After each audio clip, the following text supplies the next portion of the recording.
శ్రీ గురుభ్యో నమ. శ్రీమాత్రే నమ.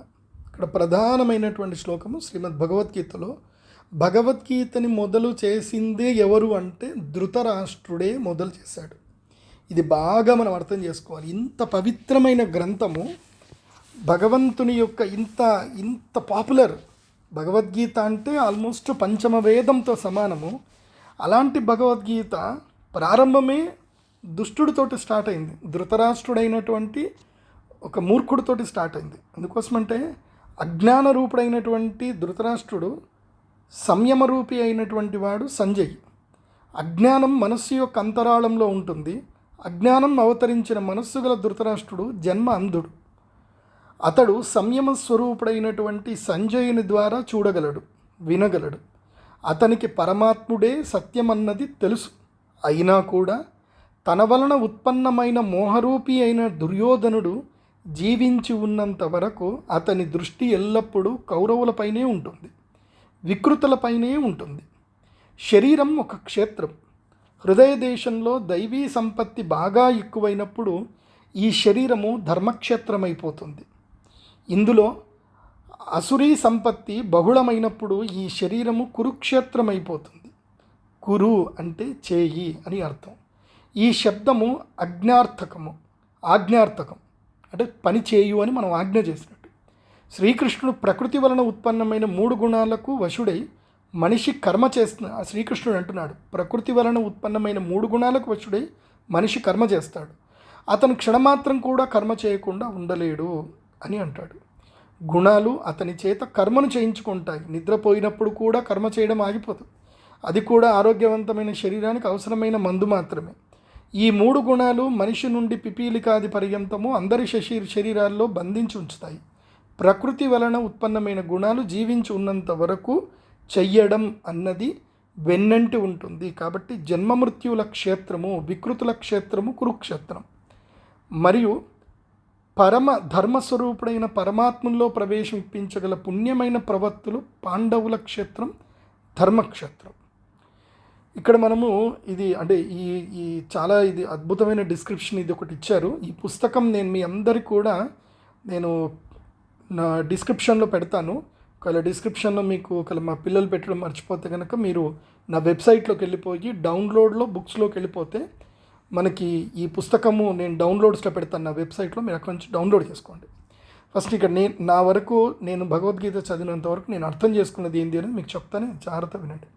ధర్మక్షేత్రే కురుక్షేత్రే సమవేత యుయుత్సవ మామకాః పాండవాశ్చైవ కిం అకుర్వత సంజయ.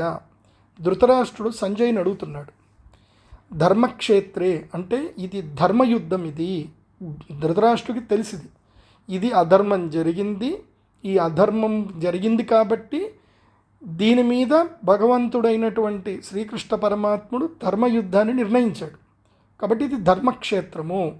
అంటే ధర్మము వైపు ఎవరైతే ఉన్నారు అంటే కృష్ణ పరమాత్ముడు. అందుకోసమే ఇక్కడ ధర్మ అనేటువంటి పదముతో కృష్ణుడు అనేటువంటిది, అంటే ఇది ధర్మస్వరూపమైనటువంటి కృష్ణుడి నామము చేత మొదలైనటువంటి యొక్క ఇది భగవద్గీత అని మనం మొదలు చేసుకోవాలి. ధర్మక్షేత్రే అంటే శ్రీకృష్ణ పరమాత్ముడు ఉన్నటువంటి క్షేత్రములో. అదేవిధంగా కురుక్షేత్రే అంటే కృష్ణ పరమాత్ముడు ఒకవైపు, కురుక్షేత్రం అంటే కురువంశంలో పుట్టినటువంటి వాళ్ళందరూ ఒకళ్ళు.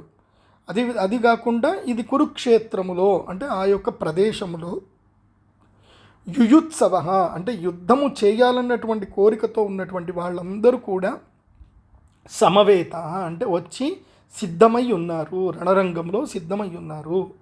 సో వచ్చిన వాళ్ళు ఎవరు అని అంటే మామకాః పాండవాః చైవ.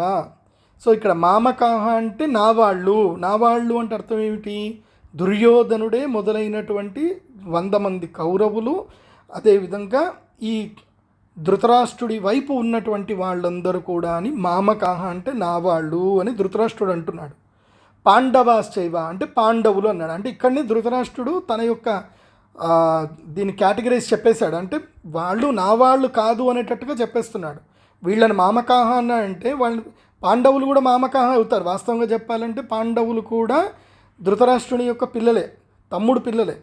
పెద్దనాన్న అని చెప్పేసి అని పాండవులందరూ పిలుస్తారు. కానీ ఇప్పుడు ధృతరాష్ట్రుడి మనసులో ఇక్కడ మనకు క్లారిటీ ఇచ్చేసిందంటే ధృతరాష్ట్రుడికి పాండవులు తన వాళ్ళు కాదు అన్న భావన ఉంది అని చెప్పడానికే మామకాహ అంటే నా వాళ్ళు, పాండవాహ చైవ పాండవులు అంటే పాండుపుత్రులు వీళ్ళు కలిసి కిం అకుర్వత సంజయ వాళ్ళు ఏం చేస్తున్నారు నాకు లైవ్ టెలికాస్ట్ చెప్పు. సంజయుడు ధృతరాష్ట్రుడి దగ్గర ఉండేటువంటి పర్సనల్ అసిస్టెంట్. ఆయన పరమ భక్తుడు.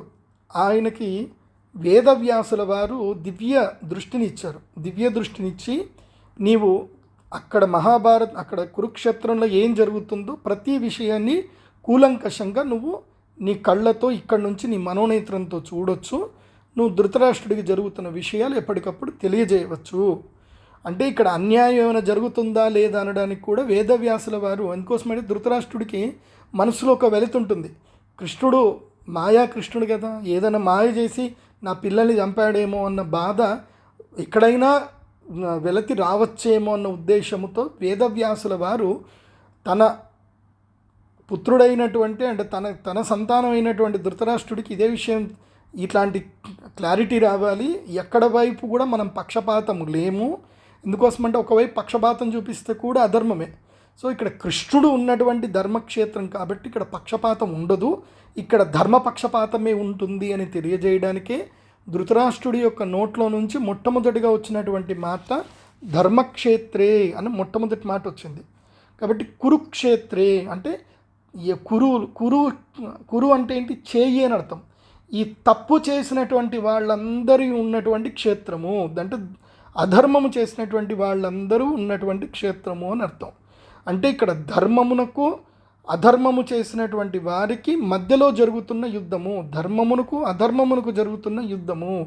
అందుకే మామకాహ అంటే అధర్మస్తులు, కౌరవులు, పాండవ అంటే ధర్మం వైపు నిలబడినటువంటి వాళ్ళు అని చెప్పి ఈ ఒక్క శ్లోకములోనే ధృతరాష్ట్రుడు మొత్తం క్లారిటీ ఇచ్చేశాడు. ఇక్కడ ఇది ఏం యుద్ధం జరుగుతుంది, ఇది ఏం జరుగుతుంది అనేది క్లారిటీగా ఈ ఒక్క శ్లోకములోనే భగవద్గీత ఈ యొక్క సారం ఏంటి, అసలు ఈ యుద్ధం యొక్క లక్షణం ఏంది అనేది మొత్తం ఈ శ్లోకంలోనే మనకి ధృతరాష్ట్రుడు మొట్టమొదటి శ్లోకంలోనే ఉపోద్ఘాతములోనే సర్వము విశ్లేషణ చేసేసాడు.